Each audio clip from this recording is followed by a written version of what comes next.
Well, look, for those who have actually bothered to wait and go through the detail of what Rishi Sunak's government agreed with the EU, this Windsor framework, those who've gone through the detail can see plainly now that the deal that's been agreed here, very far from the government's spin on the whole thing. I mean, for goodness sake, even Boris Johnson said he's going to find it hard to vote for this. You've then had the DUP yesterday come out and say they'll be voting against what's been proposed tomorrow. We know overwhelmingly DUP voters also against this deal. And then, of course, we were awaiting the verdict of Conservative MPs, Brexiteer MPs. You had Sir James Duddridge breaking cover to say he'd be absolutely voting against this, describing it as a betrayal of Brexit, and quoted by the Telegraph there as saying, "I'm not going to negotiate away my principles, nor is the government going to be able to polish a little brown thing."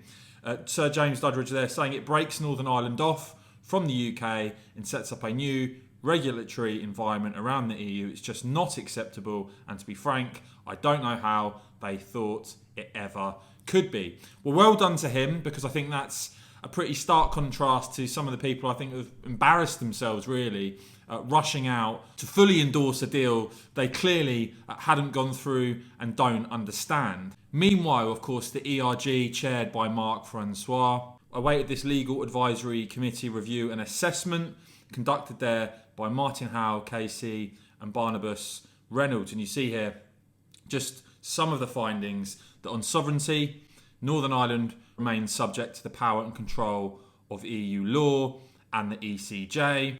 The UK provides new commitments and undertakings embed the status and structures of the withdrawal agreement and the protocol. Claims in the UK command paper that the Windsor framework will lead to EU laws being disapplied or removed from Northern Ireland are not correct, and that the Stormont break is of very narrow application in theory and is likely to be useless in practice. Now, the ERG have said they're going to be meeting tomorrow before that vote to decide what exactly they are going to do.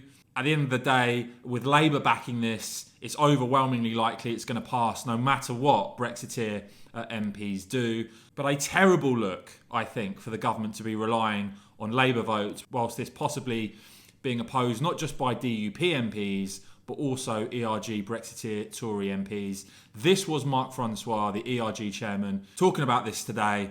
Watch this, and let me know in the comments below, guys. Do you want to see MPs vote for this tomorrow or not? The Star Chamber's principal findings are that EU law will still be supreme in Northern Ireland. The rights of its people under the 1800 Act of Union are not restored. The Green Lane is not really a green lane at all. The Stormont break is practically useless, and the framework itself has no exit other than through a highly complex legal process. That is a very brief summary of the findings of the Star Chamber